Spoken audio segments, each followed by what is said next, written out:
Hello दोस्तों। जब वक्त हमारी कंट्रोल में होता है तो हमें कितना अच्छा फील होता है। हमें जो भी कार्य करना होता है, चाहे हमारा छोटे से छोटा काम ही क्यों ना हो, वो हमारी अकॉर्डिंग होता है, जिससे हमें बहुत अच्छा लगता है। दोस्तों, टाइम के 3 भाग होते हैं। पहला, टाइम एक बंटवारा है। दूसरा, टाइम एक एनर्जी है। और तीसरा, टाइम एक मनी है। पहले पे डिस्कस करते हैं।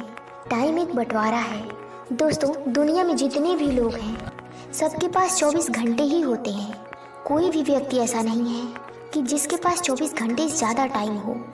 बस फर्क इतना होता है कि वो टाइम को मैनेज कैसे कर रहा है। 7 habit of highly effective people book में एक कॉन्सेप्ट बताया गया है कि यदि 4 बॉक्स हैं, वो 2 कॉलम से जुड़े हैं। ये इम्पोर्टेंट है, यानी पहले बॉक्स में आएंगे। पहले बॉक्स में हमें उस कार्य को करना है, मीन्स उस कार्य को रखना है जो ना तो इम्पोर्टेंट है और ना ही अर्जेंट, तो उसे इग्नोर करते हैं।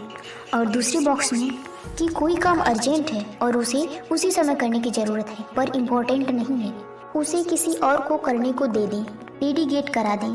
जैसे कि कोई मीटिंग है जो कि इम्पोर्टेंट नहीं है पर अर्जेंट है कि उसे अभी ही करना है। दोस्तों, आधी से ज़्यादा मीटिंग तो फालतू होती है, उसका मतलब नहीं होता। आधी तो इंसान आपसे अर्जेंट बोल के कुछ करवाना चाहते हैं, लेकिन वो आपके लिए इम्पोर्टेंट नहीं है, तो उसे इस बॉक्स में डाल दें। उसे आप ना करो, उसे दूसरा भी कर सकता है।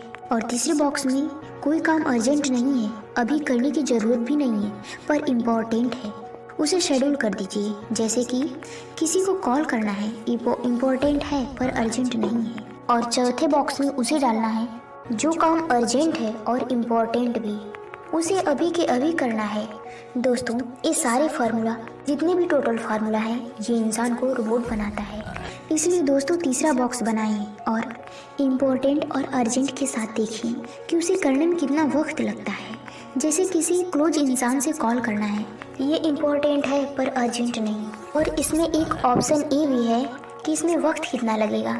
इसमें तो केवल 5 मिनट लग रहे हैं। दोस्तों, ये भी एक रोबोटिक है।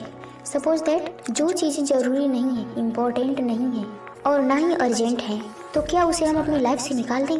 जैसे हम गेम खेल रहे हैं, उसमें वक्त बहुत लगता है और ना ही इम्पोर्टेंट है और ना ही वो अर्जेंट है, तो क्या हम उसे डिलीट कर दें? नहीं दोस्तों, इसके लिए हमें रूल्स को फॉलो करने होंगे। हमें टाइम को फिक्स करना होगा कि किस टाइम उसे करना है। दूसरा, टाइम एक एनर्जी है। दोस्तों, ये हम तब कर पाएंगे जब हमारे अंदर एनर्जी होगी। दोस्तों, हमारा वक्त बर्बाद होता है आलसपन से, एनर्जी के ना होने से नहीं। भूख भी तो होनी चाहिए। यदि किसी इंसान के पास बहुत टाइम है और उसके पास बहुत काम भी है, लेकिन उस काम को करने के लिए ताकत भी तो होनी चाहिए। जब कोई कहता है कि मेरे पास में वक्त नहीं है, वो बस ये कह रहा है कि एनर्जी नहीं है। क्योंकि दोस्तों, सबके पास 24 घंटे ही होते हैं। एनर्जी भी 4 प्रकार की होती है। पहला फिजिकल, जो कि एक्सरसाइज, न्यूट्रिशन, स्लीप से होती है। और दूसरा इमोशनल, जो कि मेंटालिटी स्ट्रांग हो, कॉन्फिडेंट हो और विल पावर कैसी है, डिसिप्लिन में कितने रहते हो, ये सब इसके अंतर्गत आएगा। और तीसरा मेंटल एनर्जी, इसमें आप अपने आप को क्या बोलते हैं, आप अपने सबकॉन्शियस माइंड को कैसा ट्रेंड करते हैं, आप अपने मन में खुद को क्या मानते हैं। और चौथा, फाइनली आपकी स्पिरिचुअल एनर्जी आ जाएगी, जैसे ऑनेस्टी, हम्बल, ह्यूमैनिटी। हमें कभी भी किसी से झूठ नहीं बोलना चाहिए, इससे हम खुद की आदत खराब कर लेते हैं। और हमें हमेशा सच बोलना चाहिए।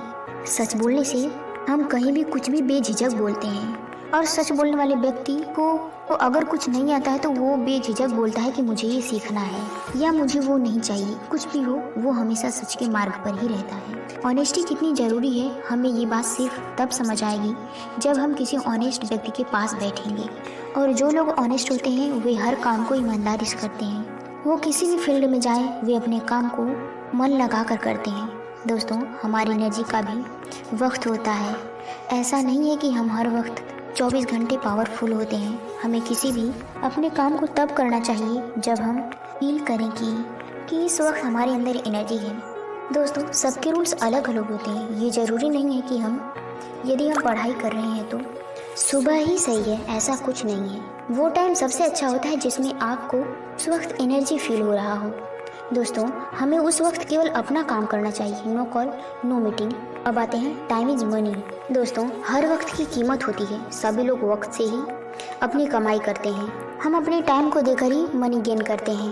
टाइम की बहुत ही वैल्यू है। दोस्तों, जब आप डिसीजन लेते हैं कि वह कार्य करना है या हमें वहाँ वक्त देना है पर मुझे कुछ फायदा नहीं है, तो उसे कहते हैं स्पेंड। खर्च करा आपने वो। और जब आप डिसीजन लेते हैं कि मुझे अपना वक्त वहाँ देना है और वो आपके फ़ायदे का सौदा है और वहाँ फ़ायदा होगा, तो उसे कहते हैं इन्वेस्टमेंट। कोई इंसान जो इंटरनेट पे देखता है कि कोई चीज़ 10,000 की मिल रही है, यदि उसे वो पता चल जाए सेम प्रोडक्ट उसे मॉल में मिल रहा है जो कि 9,500 का है, तो वो उसे इंटरनेट से न खरीद करके 5 घंटे मार्केट में देगा। जैसे उस व्यक्ति को जाते वक्त टाइम लगा, ढूंढने में टाइम लगा, खरीदने में टाइम लगा, और यदि वह सामान 9,500 रुपये में खरीद भी लिया तो एक्चुअल में कितने लगे उसके?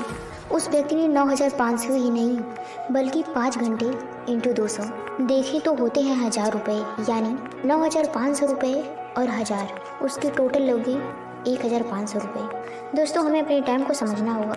हमें अपना गोल बनाना होगा कि कब किसे कितना टाइम देना है।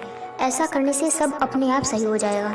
और हमें हमेशा ये सोचना चाहिए कि यदि 1 घंटे में 200 है तो 2 घंटे में 800 कैसे बनाएं। यदि 1 घंटे में 800 है तो उसे 1 घंटे में 10,000 कैसे बनाएं। हमें अपने हर घंटे के वैल्यू को बढ़ाना होगा। इसके लिए हमें क्या करना होगा, जो अभी हमें पूरा जाना है कि टाइम बंटवारा है, टाइम एनर्जी है और टाइम मनी है। All the very best. Thanks for watching.